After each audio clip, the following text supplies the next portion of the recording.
با سلام خدمت شما دوستان عزیز، بنده مهدی صدیقی نسب توی این دوره آموزشی المنتور هوشمند academy.tarahna.com میخوام بگم که چطوری میتونی این فرم ورود جذاب برای سایت درست بود. خب اول کار ما میایم اینجا ورود رو سرچ میکنیم و اضافه میکنیم. میایم قسمت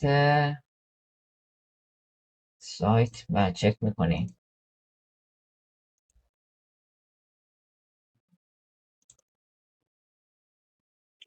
انگلیسی نمیشه.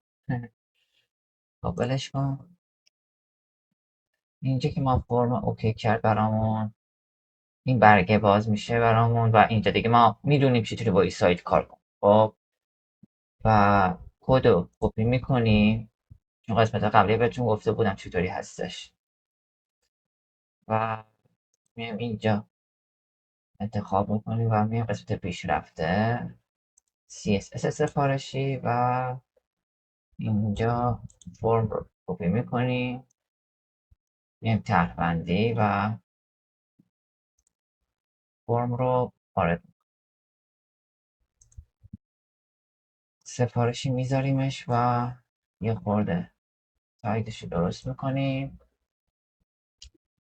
و این که دیگه کار خاصی نداره، فقط رنگ بندی دکمه و شکلش مونده. این هم درست بکنیم.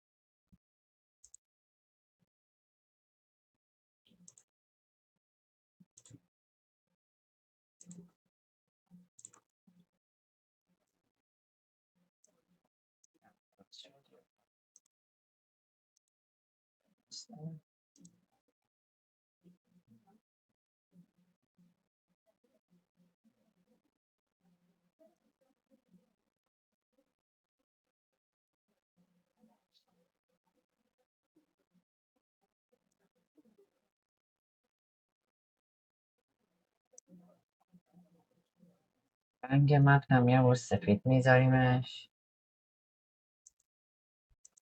زمینه رو میایم یه خورده بیرنگش میکنیم برای خودمون، یه خورده جذابتر باشه، و رنگش هم روی سفید میذاریم. حالا ما وقتی اینجا سرچ کنیم حالت سفید به خودش میگیره.